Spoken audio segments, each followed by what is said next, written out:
Bien, hermanos, gracias al Señor podemos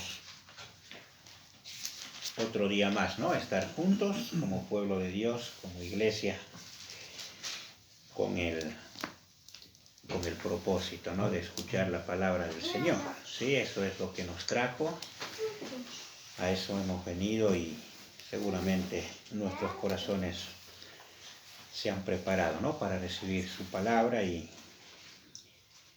qué bueno que sea así, ¿no? Que el alimento de la palabra del Señor siempre esté presente en medio de su pueblo, ¿sí? No debemos, hermanos, jamás en esta iglesia resignar la enseñanza de la palabra, ¿sí? Es el eje central, es lo que nos va a hacer crecer en el conocimiento de nuestro Señor y nos va a hacer vivir de acuerdo a su voluntad, ¿sí? Bien, estamos en el libro de los Hechos. Vamos a continuar allí. Hemos empezado ya el capítulo 5. Estamos analizando este caso, ¿no? Tan particular y tan aleccionador, ¿no? De Ananías y Zafira, ¿no? Dos hermanos en los cuales el Señor aplicó una disciplina, podríamos llamarla ejemplar, ¿no? Para que nosotros también, como reaccionaron nuestros hermanos en aquel momento, podamos tener ese temor, ¿no? Santo delante del Señor, ¿no? Y es bueno que analicemos este caso y veamos los detalles para que las lecciones que podamos extraer de esto sean de beneficio como iglesia para nosotros, ¿sí? Vamos a leer, están en los primeros 11 versículos del capítulo 5. Dice así la palabra del Señor. Pero cierto hombre, llamado Ananías, con Zafira su mujer, vendió una propiedad y se quedó con parte del precio, sabiéndolo también su mujer. Y trayendo la otra parte la puso a los pies de los apóstoles. Pero Pedro dijo: Ananías, ¿por qué ha llenado Satanás tu corazón para mentir al Espíritu Santo y quedarte con parte del precio del terreno? Mientras estaba sin venderse, ¿no te pertenecía? Y después de vendida, ¿no estaba bajo tu poder? ¿Por qué concebiste este asunto en tu corazón? No has mentido a los hombres, sino a Dios. Al oír Ananías estas palabras, cayó y expiró, y vino un gran temor sobre todos los que lo supieron. Entonces los jóvenes se levantaron y lo cubrieron, y sacándolo, le dieron sepultura. Como 3 horas después entró su mujer, no sabiendo lo que había sucedido, y Pedro le preguntó: Dime, ¿vendieron el terreno en tal precio? Sí, ese fue el precio, dijo ella. Entonces Pedro le dijo: ¿por qué se pusieron de acuerdo para poner a prueba al Espíritu del Señor? Mira, los pies de los hombres que sepultaron a tu marido están a la puerta, y te sacarán también a ti. Al instante ella cayó a los pies de él y expiró. Al entrar los jóvenes la hallaron muerta, entonces la sacaron y le dieron sepultura junto a su marido. Y vino un gran temor sobre toda la iglesia y sobre todos los que supieron estas cosas. Ese es el relato de Lucas. ¿Sí? Vamos a pedir al Señor que sea Él quien nos enseñe y nos ayude a extraer las enseñanzas, ¿no? de esta porción, ¿sí? Vamos a orar. Oremos.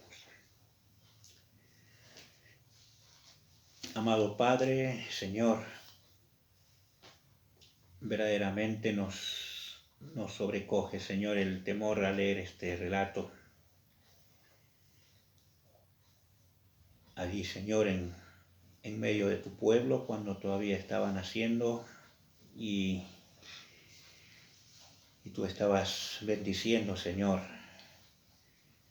ese lugar, haciendo que muchas almas, innumerables almas que se contaban por miles, se acercaran a ti abrazando el Evangelio, de pronto, Señor, surge este acontecimiento y paraliza en cierta manera los corazones de nuestros primeros hermanos al ver, Señor, tu santa reacción ante el pecado que se había manifestado, Señor, en medio de tu pueblo. Oh Señor, queremos pedirte que nos enseñes y nos ayudes, Señor, a tomar plena conciencia de cuán importante es la santidad en medio de tu pueblo, Señor, y nos ayudes a que nuestros corazones, Señor, sean gobernados por tu Santo Espíritu y que tengamos plena conciencia de que el enemigo de nuestras almas, Satanás, también quiere ganar lugar en nuestro corazón. Oh Señor, que, como dice tu palabra, podamos resistir al diablo, que podamos tener presente que Él es como un león rugiente, buscando a quien devorar, Señor, y tiene como especial blanco a tu pueblo, Señor, a quien tú has redimido y has comprado para ti. Ayúdanos a meditar en esta porción, que seamos precisos en tu palabra, Señor. Ayúdanos a interpretarla de la manera correcta y que tu pueblo en este lugar, Señor, se vea también reverenciado ante tu presencia. Te lo pedimos en el nombre del Señor Jesús. Amén. Bien, hermanos, hemos empezado ya hace un par de domingos, un par de reuniones, mejor dicho, a analizar este caso. Como hemos dicho al principio, cuando empezamos a estudiarlo, es un caso que está relacionado con el episodio inmediatamente anterior. Lucas se encarga de relacionarlo con su propósito precisamente de contrastarlo, ¿no? Él presenta a un hermano que estaba siendo movido por el Espíritu Santo, estaba lleno del Espíritu Santo, e inmediatamente después él pone también, trae a nuestra consideración a un matrimonio también, otros hermanos cuyo corazón había sido llenado, como dice Lucas acá, ¿no? Le acusa a Ananías de haber llenado su corazón influenciado por el maligno. Entonces, eso es lo que estaba sucediendo en este caso que Lucas está trayendo a nuestra consideración, ¿sí? Era un hombre casado, como hemos visto, padre de familia. Lucas se encarga de especificar eso, ¿no? Y al nombrarlo de la manera como lo nombra en el primer párrafo, poniendo énfasis sobre su condición de casado, de alguna manera también está responsabilizando de manera especial a Ananías, ¿no? Por esta decisión que en familia o junto a su mujer habían tomado, ¿no? Como decíamos y reflexionábamos la semana anterior, ¿no? Cuán importante, ¿no? Representa para nosotros aquellos que somos casados, cuando tomamos alguna decisión en familia, cuando nos sentamos en la mesa y decidimos sobre ciertos temas, ¿no? Y sobre todo sobre aquellos que atañen a la iglesia, qué importante tiene que ser el equilibrio, ¿no? Cuando uno de los cónyuges, de alguna manera, uno de ellos quiso introducir en este caso la mentira, ¿no? Qué bueno sería, ¿no? Que haya el balance adecuado, que del otro lado también el compañero, la ayuda idónea o el propio marido puedan decir, no, estaremos haciendo bien, esto está correcto delante del Señor, ¿no? Para que verdaderamente el matrimonio funcione de acuerdo a la voluntad del Señor, ¿sí? Pero en este caso no pasó eso. Ambos convinieron para llevar a cabo esta situación, ¿no? Hemos analizado también que, yendo a los motivos, ¿no? Los que movieron a Ananías a obrar de esta manera, había en su corazón un cierto deseo o ambición, llamémoslo de alguna manera, ¿no? De posicionarse de una manera especial, ¿no? Dentro de la iglesia. Él veía él estaba contemplando la manera como Bernabé estaba ganando lugar, ¿no? Siempre guiado por el Espíritu Santo entre los hermanos, ¿no? Los apóstoles lo habían apodado hijo de consolación, o sea que ellos veían en él un trabajo que hacía con sus hermanos, trayéndoles consuelo en algunos casos, exhortación en otros, consuelo en otros casos, y aparte con un espíritu generoso, el Señor iba manifestando en él ese don de liderazgo que tenía adentro de la iglesia y que se manifestaba de una manera natural, y esto de alguna manera provocó en este matrimonio también un deseo de posicionamiento, al igual que Bernabé, ¿no? Pero lamentablemente equivocaron el camino, ¿no? No es para nada, no es cuestionable en las Escrituras que un hermano anhele el liderazgo dentro de la iglesia, ¿no? Siempre y cuando sea guiado por el Espíritu Santo y respetando los parámetros establecidos en las Escrituras. El apóstol Pablo mismo, él lo manifiesta claramente, el que anhela este don de liderazgo, el obispado, como dice él, buena obra desea, dice, ¿no? Y encaminarse delante del Señor, orar a Él para que lo utilice de esa manera y ser guiado por el Señor es un buen propósito si se lo encara de una manera legítima, con un sentido de servicio al Señor y de ser de bendición para sus hermanos. Esto representa una gran obra delante del Señor, y cuánta falta hace dentro del pueblo del Señor, hermanos, ¿no? que tomen esa posición y puedan hacerlo, pero no de la manera como lo estaban haciendo Ananías y Zafira, que su corazón estaba siendo guiado no por el Espíritu Santo, sino por el maligno, y ellos de alguna manera arrastraban todavía esos rasgos hipócritas del fariseísmo, del cual habían sido arrancados, y Satanás conocía esas debilidades todavía que de alguna manera permanecían en ellos, y utilizó esa parte para poder, que creyeron, no sé, en algún punto habrán pensado ellos, ¿no? que obrando de esta manera podemos lograr estos propósitos. Está claro, ¿no? En las Escrituras que para nuestro Señor, para Dios, importan tanto los medios como los fines, ¿no? Son ambas cosas importantes, eso queda claro en el caso que estamos viendo. El Señor jamás habría de permitir que en medio de su iglesia no se establezca el sistema hipócrita de los fariseos, y eso lo dejó claro en este primer episodio, ¿no? Y eso estaba ocurriendo con Ananías y Zafira, y el Espíritu Santo, de alguna manera sobrenatural, ¿no? Reveló a Pedro lo que estaba sucediendo en el corazón de Ananías, y él le hace, cuando él presenta su ofrenda, ni bien presenta su ofrenda, su donación delante de los apóstoles, Pedro lo recibe, como lo hemos leído en los versículos 3 al 5. Dice, Ananías presenta su ofrenda, como lo hizo Bernabé, y dice, pero Pedro dijo, Ananías, versículo 3, ¿por qué ha llenado Satanás tu corazón para mentir al Espíritu Santo y quedarte con parte del precio del terreno? Mientras estaba sin venderse no te pertenecía, y después de vendida no estaba bajo tu poder. ¿Por qué concebiste este asunto en tu corazón? No has mentido a los hombres, sino a Dios, ¿no? En este punto debemos ser claros. Pedro no sabía lo que iba a ocurrir. Él no tenía presente cómo Dios iba a obrar acto seguido, ¿no? La disciplina que Dios de una manera fulminante habría de ejecutar en ese momento. Él quizás con estas preguntas, él estaría buscando que Ananías obrara, ¿no? De manera correcta, procediera al arrepentimiento. Él le hace una serie de preguntas que son punzantes, directas, ¿no? Lo confronta directamente con su pecado, ¿sí?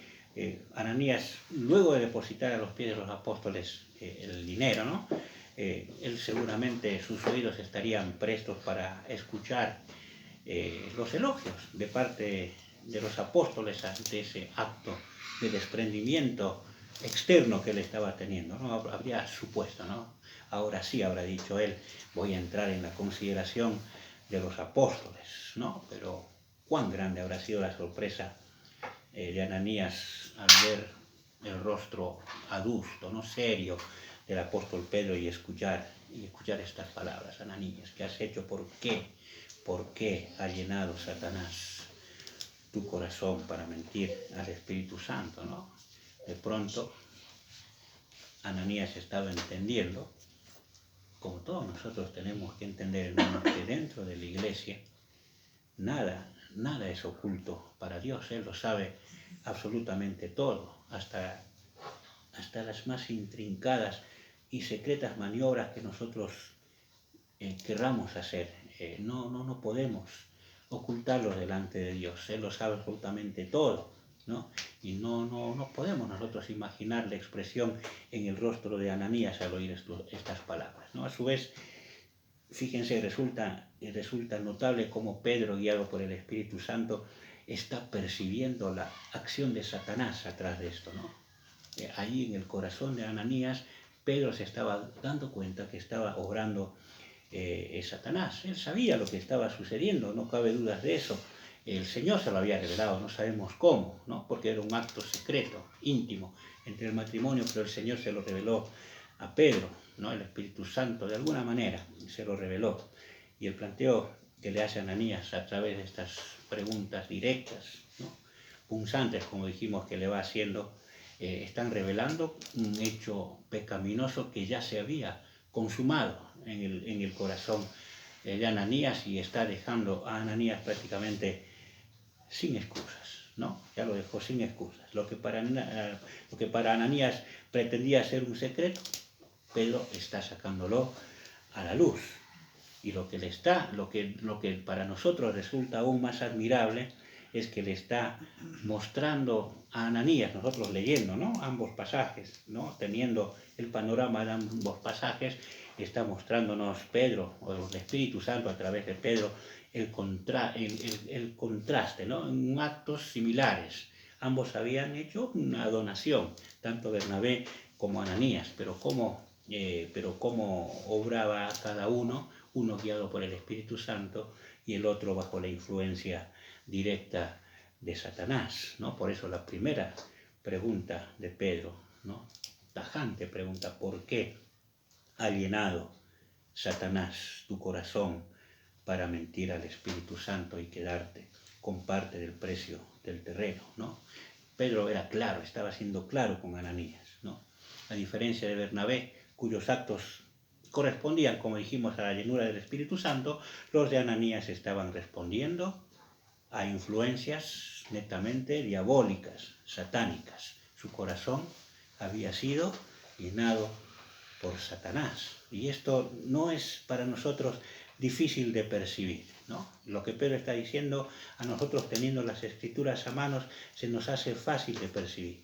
Nuestro Señor ya había calificado al diablo, ¿no?, al maligno, como padre de mentiras. ¿Se acuerdan? Él dijo, cuando el diablo habla mentira, porque de suyo habla, él es mentiroso por naturaleza, y no hay, dijo el Señor, verdad en él, ¿no? Entonces, nosotros sabemos cómo obra el diablo, ¿no? Entonces, hermanos, tenemos que entender que todo acto, ¿no?, tenemos que concentrarnos en esto, todo acto donde sea necesario una mentira, ¿no?, por más que nosotros la consideremos pequeña, o como dicen hoy en día, una mentira blanca, ¿sí?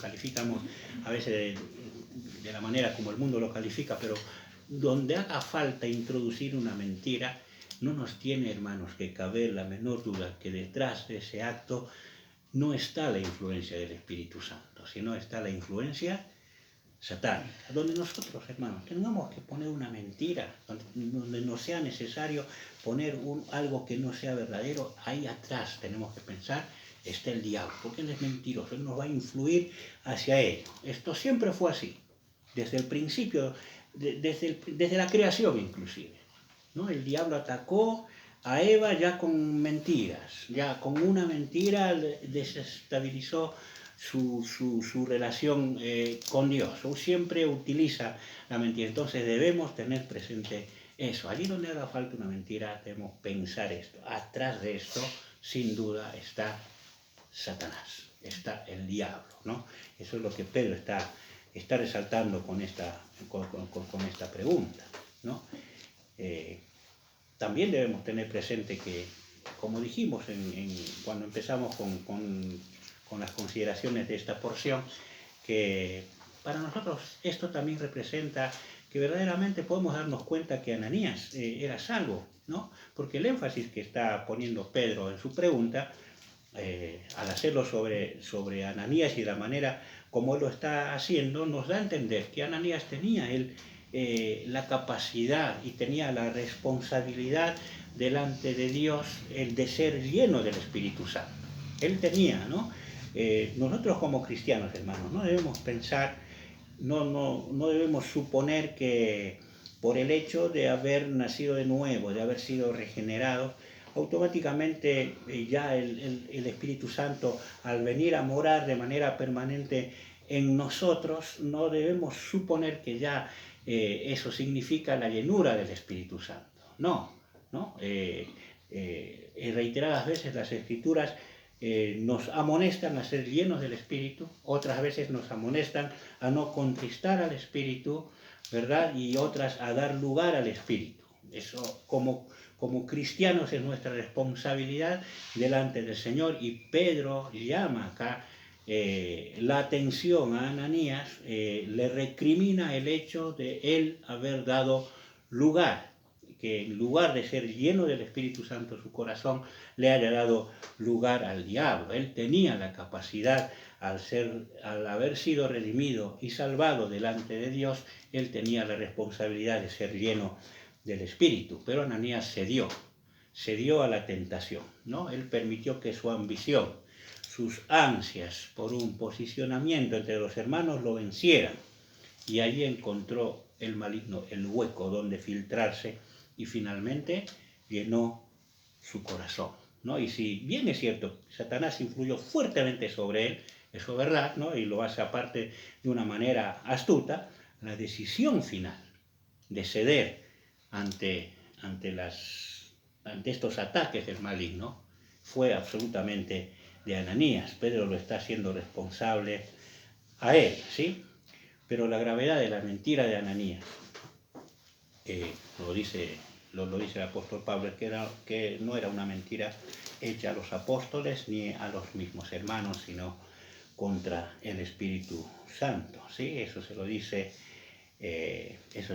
directamente, ¿sí? Y allí estaba la gravedad. Era contra quién era el que moraba en medio de la iglesia, el Dios mismo, como dice el apóstol Pedro, quien era el dueño, el que gobernaba la iglesia. A él le has mentido. Este es un concepto, hermanos, que no debemos dejar de tener presente.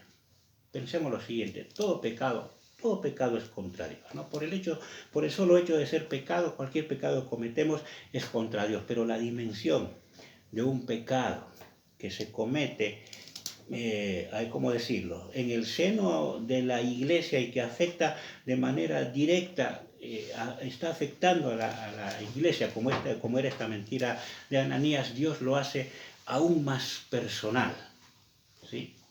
Dios lo hace aún más personal porque estamos involucrando. Ananías con su mentira estaba de alguna manera involucrando a la iglesia, era en el seno de la congregación donde se estaba desarrollando este pecado, y iba a afectar de una manera. Si este pecado se pasaba por alto, iba a afectar a la iglesia, ¿sí? Entonces Dios se lo toma de una manera aún más personal. Pedro le está diciendo a Ananías, ni bien presenta su donación con una mentira, ¿no? Diciendo esto es todo el dinero, y se estaba quedando con una parte. Le está diciendo, Ananías, no me estás mintiendo a mí, estás mintiendo al Espíritu Santo, no le estás mintiendo a tus hermanos. Tu mentira es contra Dios, es contra el Espíritu Santo. Es una acusación en verdad tremenda, y que a nosotros, hermanos, nos debe hacer temblar, ¿no? Porque, como dijimos, el en la reunión anterior, a veces pareciera que nos podemos manejar con ciertas, manejamos las mentiras con cierta liviandad, con cosas que hasta aún nos pareciera liviano o lo consideramos así, lo podemos pasar como que se puede pasar por alto, ¿no? Pongámosle, para poner ejemplos, hermanos, que por ahí tenemos alguna responsabilidad dentro de la iglesia, o que la enseñanza esté a nuestro cargo, o que el desarrollo de la alabanza esté a nuestro cargo, o como nuestro hermano también preside, estamos allí trabajando en medio de la iglesia y no sé, y de pronto por alguna situación que no podemos nosotros, no sé, de alguna manera por cualquier cuestión faltamos a nuestra responsabilidad en estos casos y queremos taparlo con una mentira que no nos parezca algo liviano, que no nos parezca algo leve. Estamos afectando a la iglesia, al pueblo de Dios. Están involucrados nuestros hermanos, entonces tengamos temor delante del Señor y es preferible presentar las cosas tal cual están sucediendo y no cometer, porque no estamos mintiendo a los hermanos, estamos mintiendo a Dios. Es lo que Pedro, es lo que estaba pasando aquí con Ananías. No pensemos el caso de Ananías, él estaba presentando una donación.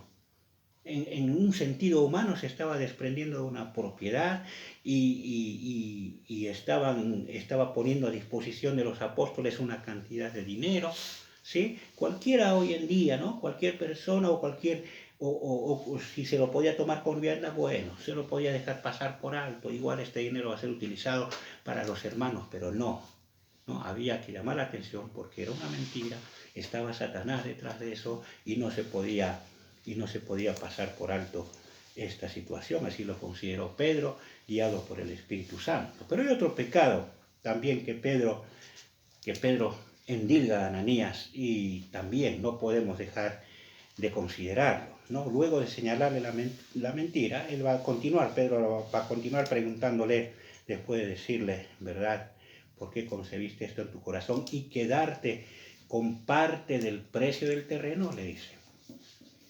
Quedarte con parte del precio del terreno. Y aquí la traducción, hermanos, en esta versión que leemos, que tenemos nosotros en la iglesia, parece quedarse corta, porque el original griego, para quedarte con parte del precio que está utilizando Pedro aquí, es todavía más fuerte, ¿sí? Indica una acción clandestina de secuestrar para uno mismo algo, apropiarse indebidamente de algo, sustraerlo, lo que literalmente está describiendo un robo grave, descarado, ¿sí? Eso es el significado del original griego, nosphizomaies en griego, el significado es ese, ¿no?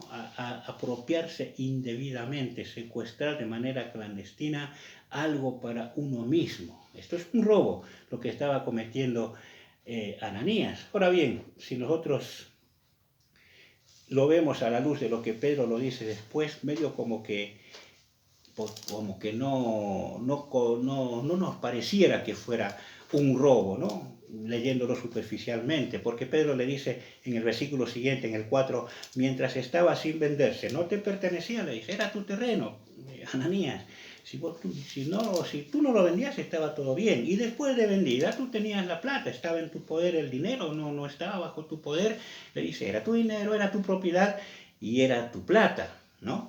Y esto era cierto, la propiedad era de Ananías y el dinero que obtuvo por la venta también era de Ananías, ¿no? Él podía haber hecho lo que le plazca con su dinero, ¿no? Y bien, podríamos preguntarnos entonces, ¿por qué esta grave acusación de sustracción, de robo, de quedarse clandestinamente con algo que no le pertenecía, ¿no? Y el gran problema acá surge. Siempre viene todo como consecuencia de otro pecado, ¿no? Al pecado de la mentira vino ¿no? Él al presentar su ofrenda como el importe total de la venta, ¿sí?, delante de Dios para Dios él se estaba desprendiendo de la totalidad de su dinero. Cuando él se presenta ante los apóstoles, ¿no?, y le dice esto, todo lo que vendí, delante de Dios él se estaba desprendiendo de la totalidad de su dinero. Y al quedarse con parte de ese dinero, se estaba quedando con algo que ya no le pertenecía a él, lo que lisa y llanamente representaba un robo, ¿no? Y aquí debemos detenernos por un momento, ¿no? Y considerar lo importante y lo agradable también que representa para Dios participar de la obra del Señor con nuestras ofrendas, ¿no? En este sentido, nosotros debemos tener en cuenta que las Escrituras, sobre todo las del Nuevo Testamento, enseñan que las ofrendas que hacemos delante del Señor, para Dios representan, dice Pablo, un sacrificio espiritual delante de Él, ¿no? Fíjense, el apóstol Pablo, en una oportunidad, luego de recibir una ofrenda que le hicieron los hermanos de Filipos, ¿no? Para la obra del Señor, para sus viajes misioneros, le hacen llegar por medio de Epafrodito la ofrenda, él agradece la ofrenda a los hermanos, les dice que ellos al hacer esa ofrenda estaban participando también de las aflicciones que él estaba viviendo, llevando el Evangelio, ¿no? Y que a su vez esa ofrenda, les dice, representa delante de Dios un fruto, ¿no? O ganancia, les dice, que se va a acreditar en la eternidad a la cuenta de ellos, ¿no? Eso le dice el apóstol Pablo a los Filipenses en el capítulo 4. Y Pablo va a cerrar diciéndoles en Filipenses 4:18, va a cerrar estos conceptos, este agradecimiento que le hace a sus hermanos, dándonos un concepto por demás importante. En Filipenses 4:18, Pablo cierra este concepto diciendo, pero lo he recibido todo, la ofrenda, ¿no?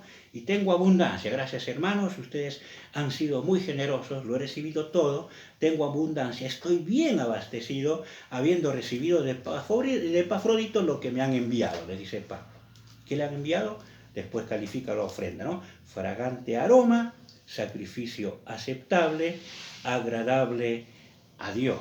Ese es el concepto de la ofrenda, ¿no? Es un sacrificio aceptable delante del Señor, agradable delante de Dios y que sube a su presencia como un aroma fragante, un rico aroma delante del Señor. Le agrada profundamente a Dios cuando un hermano, ¿verdad?, separa parte de lo que del esfuerzo de su trabajo, lo separa delante de Dios y lo ofrenda delante del Señor. Para Dios es eso, ¿no? Es un sacrificio espiritual, aceptable, agradable a Dios y que es de un aroma fragante delante de su presencia. Y esta afirmación, hermanos, es reveladora.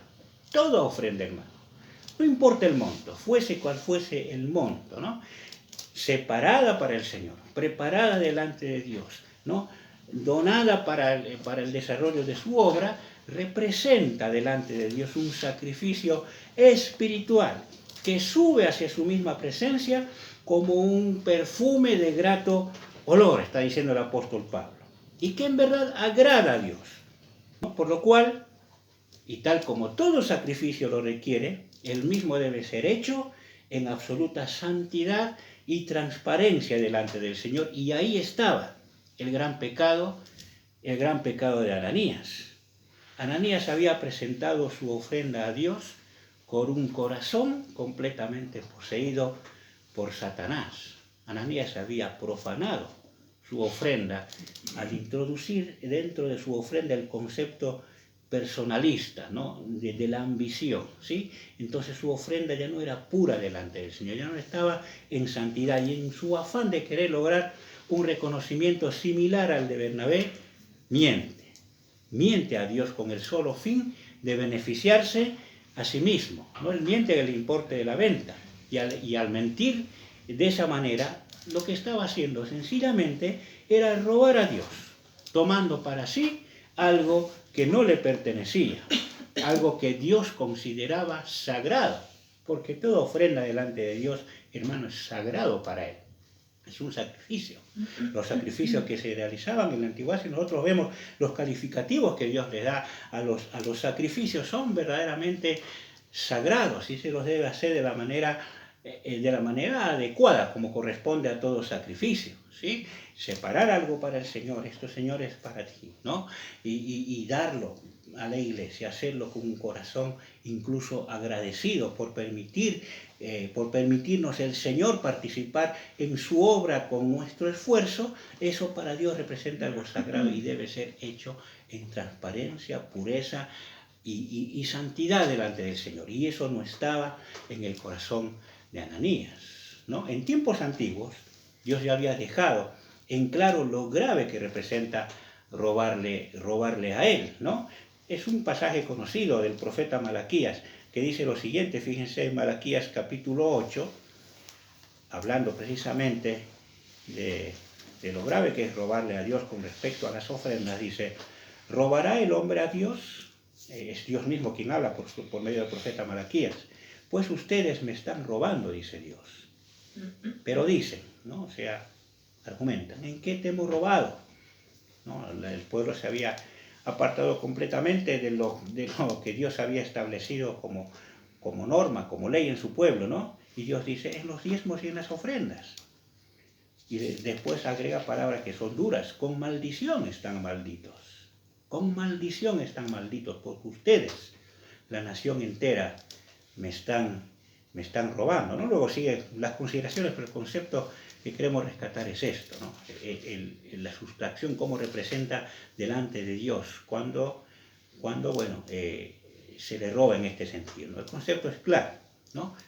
No se puede disponer arbitrariamente de aquello que le pertenece a Dios. En el caso que expone la profecía de Malaquías que hemos leído, Dios en la antigüedad había establecido para su pueblo diezmos y ofrendas perfectamente claras con respecto a las primicias y otro tipo de conceptos, y los diezmos y todas esas cuestiones estaba perfectamente clara que en un momento dado el pueblo se había apartado completamente y no estaba cumpliendo, por lo que estaba incurriendo en un robo, y Dios se lo hace saber por medio del profeta Malaquías, ¿no? En el caso que estamos considerando ahora, ¿no? Con la iglesia ya establecida, caminando en este mundo, tales ofrendas, las escrituras del Nuevo Testamento, las presentan como voluntarias. No encontramos instrucciones en el Nuevo Testamento de porcentajes o de ofrendas especiales como había establecido Dios en la antigüedad, ¿sí?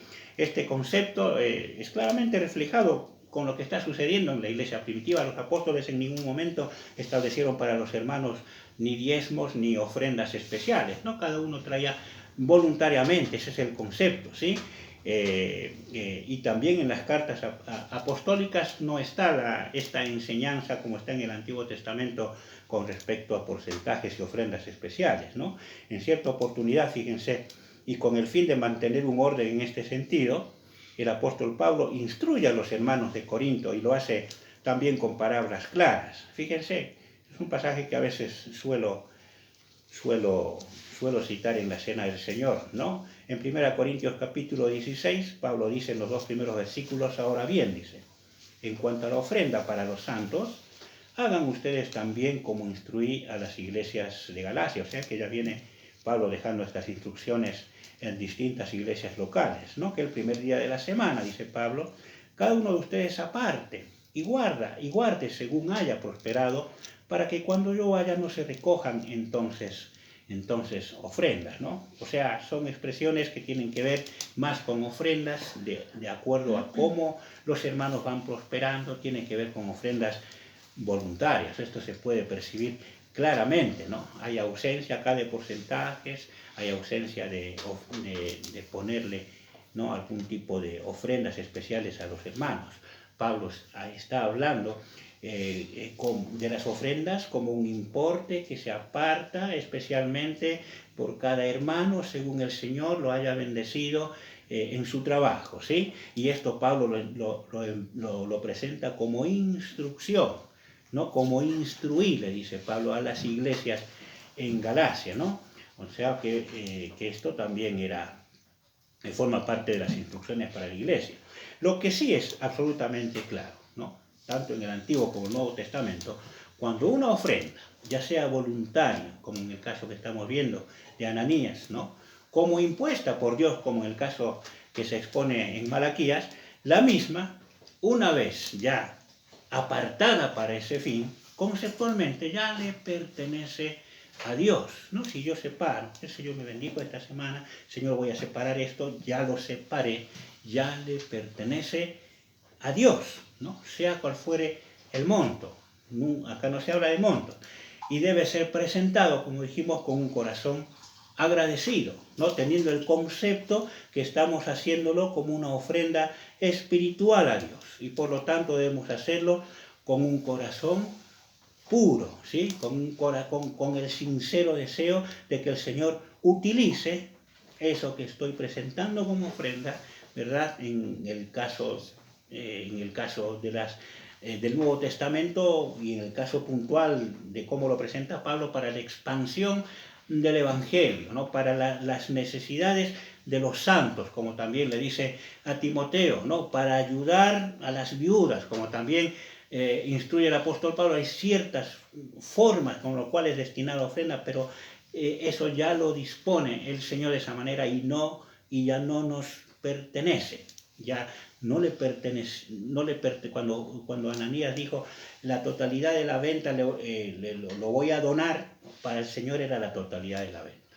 Y cuando entregó una parte, estás robando. Ananías está sustrayendo. Estás cometiendo un descarado robo, te estás apropiando clandestinamente de algo que no te pertenece. Esa fue la acusación de Dios. Y tu corazón, cuando ofrendaste, estaba sucio, estaba influenciado por el maligno. No separaste tu ofrenda para el beneficio de la iglesia primitiva aquí en Jerusalén, para satisfacer las necesidades de los hermanos necesitados. No. Tu corazón era de posicionarte en medio de los hermanos. Tu corazón es sucio. No nos importa tu dinero, Ananías. Nos importa la forma, cómo has ofrendado para el Señor. Tu ofrenda no fue agradable delante del Señor. No subió como un perfume grato a su presencia, ¿verdad? Y ese fue la gravedad del pecado de Ananías, ¿no? Pero Pedro señala también las motivaciones, o sea, no indaga en las motivaciones de Ananías al efectuar este robo, y Pedro nos va a revelar el hecho de que esta acción era también considerada grave porque no respondía a un acto arrebatado, no respondía a un impulso emocional apresurado, ¿no? Porque la pregunta que le hace a continuación va a revelar lo premeditado de su acto. Le dice, ¿por qué concebiste este asunto en tu corazón? Le dice allí, ¿no? Siempre en el versículo 4, ¿no? Esta expresión denota que esto fue un acto pensado, fue un acto meditado, premeditado en este caso, ¿no? Y después obviamente concebido, como está diciendo Pedro, ¿no? Y esto obviamente hay que conectarlo inevitablemente con lo que decía en el versículo 3, ¿por qué ha llenado Satanás tu corazón? ¿No? Tú has meditado esto y como dijimos al principio, lo más triste personalmente, para mí lo más triste es que haya sido consensuado en familia, ¿no? Que se haya puesto de acuerdo con su esposa. Después vamos a ver cuando viene su esposa. Le dice, ¿han vendido el dinero por tanto? Sí, ese fue el precio, dijo la mujer. Estaba todo pensado, premeditado, presentado de esa manera, y esto hizo más grave aún el pecado de Ananías, ¿no? Y esta es una verdad, hermanos, digno de tener en cuenta también, ¿no? La influencia de Satanás y cómo nos puede llevar a hacer actos inclusive que podamos hasta planificarlos y obrar de esa manera, ¿no? Fíjense, si bien es cierto que Satanás va a buscar por todos los medios ocupar nuestros corazones, Él conoce nuestras debilidades, Él sabe de dónde nos arrancó el Señor, siempre nos va a tratar de arrastrar hacia esos lugares, ¿sí? Pero por otro lado, como Pedro le está diciendo a Ananías, es también cierto que nosotros, ¿no? Que nuestra responsabilidad como cristianos es resistir a la tentación, hermano. Eso debemos tenerlo nosotros presente. Tenemos que resistir a la tentación. El enemigo detectó en Ananías esos deseos de posicionamiento en medio de la iglesia, ¿no? Y le sugirió ciertos atajos, ¿no? Que en teoría le facilitarían ese fin de posicionarse. Y Ananías se dio a esa tentación, ¿no? Se dejó vencer en esa tentación y lo hizo de una manera, como dijimos, no apresurada, no impulsiva, sino meditada, pensada, concebida, ¿sí? Como cristianos, hermanos, somos llamados nosotros, ¿no? El apóstol Pablo, escribiendo en su carta a los Efesios, hablándonos de que nuestra lucha como hijos de Dios no es contra sangre y carne, sino contra el mismo diablo y su ejército, ¿no?, de espíritus que nos van a impulsar hacia el pecado. Bueno, Él nos dice que nosotros tenemos que fortalecernos ¿en quién? Fortaleceos ¿en quién? En el Señor y en el poder de su fuerza. No confiar, jamás confiar en nosotros mismos. Si nosotros confiamos en nuestros razonamientos, en nuestro proceder, por ahí tenemos todavía en nosotros misteriosamente, Dios ha permitido en su soberanía que arrastremos en nosotros esa parte aún no regenerada, que las Escrituras llaman la parte de la carne, que siempre van a hacer que exista esa lucha permanente en nosotros, ¿no?, contra las fuerzas del mal. Si nosotros confiamos en nosotros mismos, esa parte puede imponerse y puede incluso ganar lugar, como lo hizo en Ananías. Entonces debemos fortalecernos ¿en quién? En el Señor.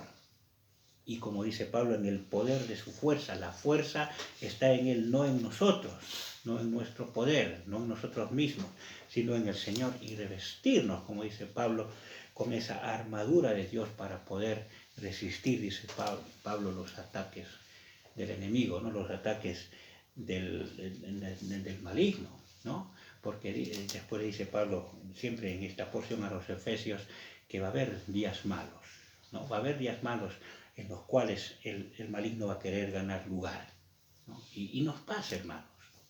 Va a haber momentos en los cuales vamos a estar con la guardia baja.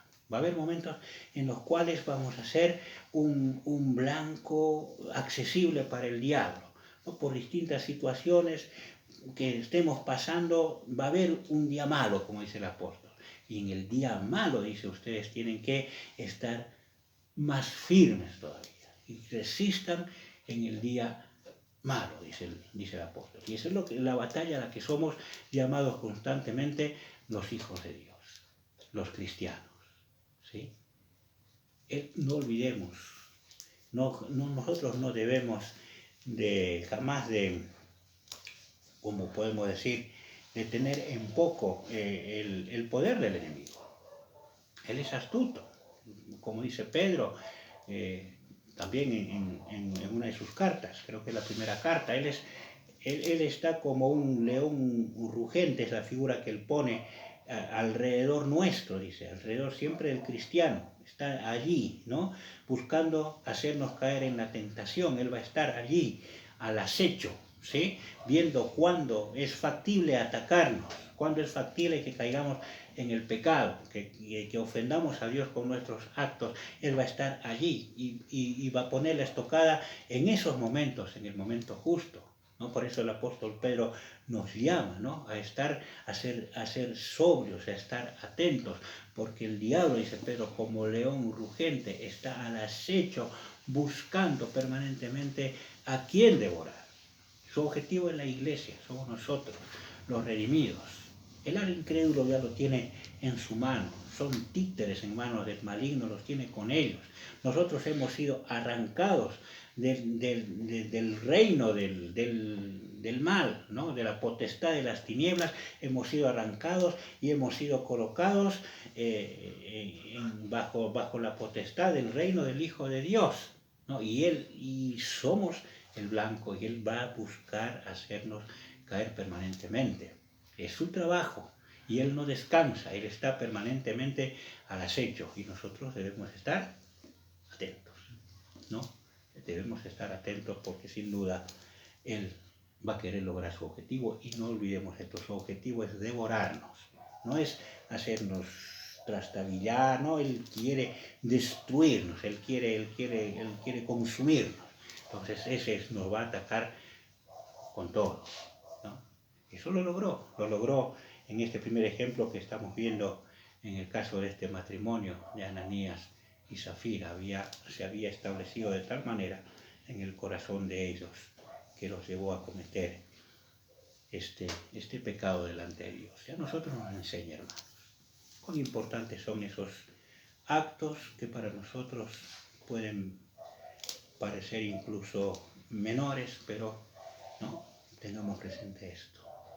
Cuando nosotros en la semana el Señor nos bendice con un trabajo y decimos vamos a apartar para el Señor, ya sea poco, ya sea mucho, no importa el monto, eso que estamos apartando para el Señor debemos hacerlo con un corazón puro, con un corazón recto, no con el deseo, con agradecimiento y con el objetivo de que el Señor lo utilice para la gloria de su nombre, ¿no? Y eso para el Señor presentado de esa manera es una ofrenda espiritual agradable delante de Él y que sube como un olor grato delante de su presencia. Profanar esa ofrenda, hacerlo con otros fines, hacerlo para mostrarme o hacerlo para posicionarme, como el caso de Ananías, o cualquier otra cuestión que sea pecaminosa, hermanos, estamos de alguna manera profanando esa ofrenda y no lo estamos haciendo de la manera como el Señor quiere que lo hagamos, ¿sí?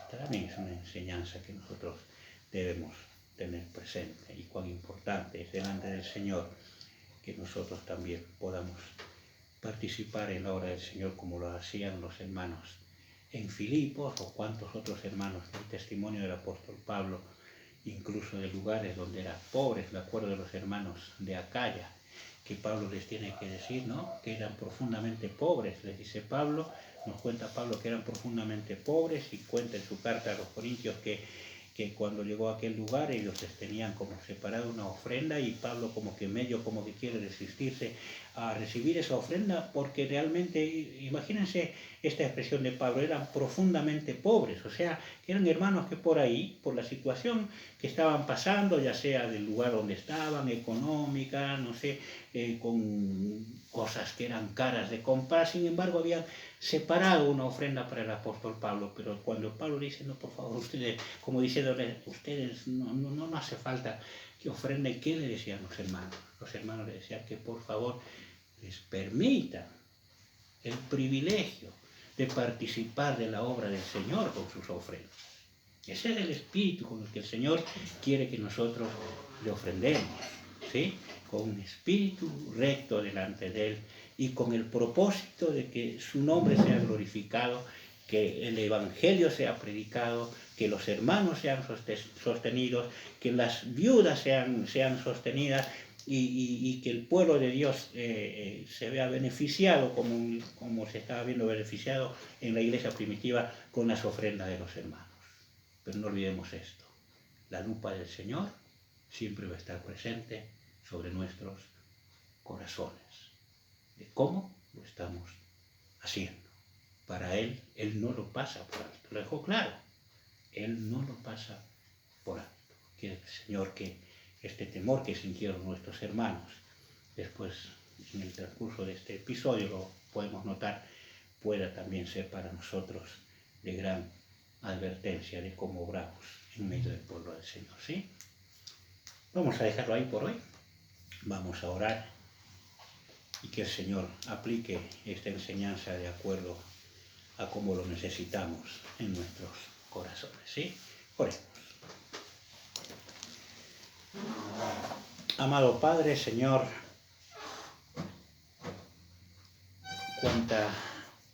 cuánta solemnidad, Señor, hay en tu palabra y a veces,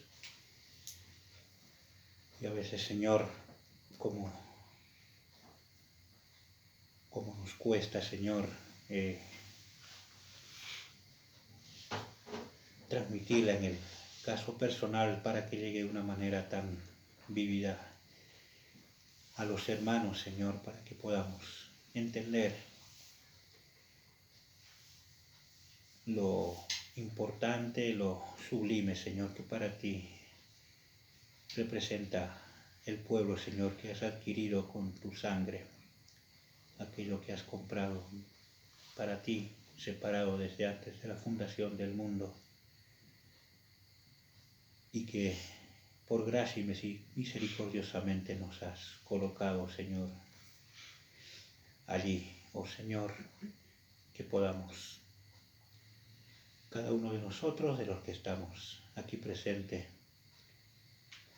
conociendo nuestras debilidades, siendo conscientes de nuestras limitaciones, poder aferrarnos, Señor, de ti, confiando en tu poder,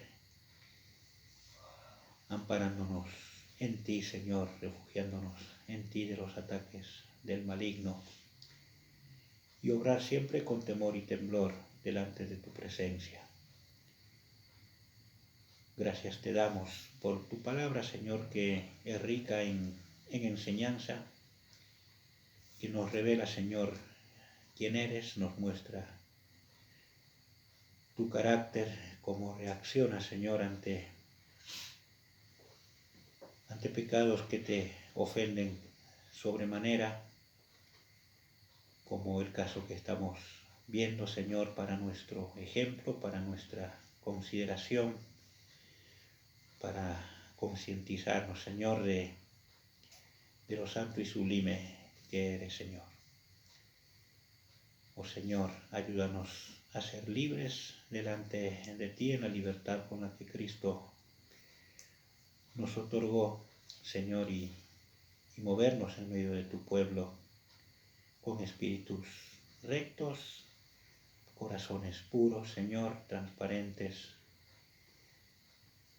que identifiquemos, Señor, las acechanzas del maligno, que allí donde identifiquemos, Señor, que nos hace falta alguna mentira para hacer algo, que podamos ver la acción del maligno, que ayude, Señor, a los matrimonios que componen tu iglesia a tener el balance adecuado, que uno, Señor, uno de ellos pueda ver detrás de los actos lo que hay cuando uno está cegado. Seguramente, Señor, esto será de mucha bendición también dentro de los matrimonios, dentro de las familias. Oh Señor, cuántas enseñanzas en esta porción. Queremos pedirte humildemente, Señor, que según, de acuerdo a cómo las necesitemos cada uno, vayamos aplicándolo, Señor, a nuestras vidas. Gracias, Señor, te doy porque me enseñas, Señor, y puedo transmitir a mis hermanos lo que primero, Señor, me enseñas a mí, señalándome mis faltas y mostrándome cómo tengo que obrar, Señor. Gracias infinitas, Señor, por bendecir a tu pueblo con tu palabra. Ahora queremos despedirnos, queremos hacerlo también bajo tu paz y bajo tu protección. Oramos en el nombre del Señor Jesús. Amén.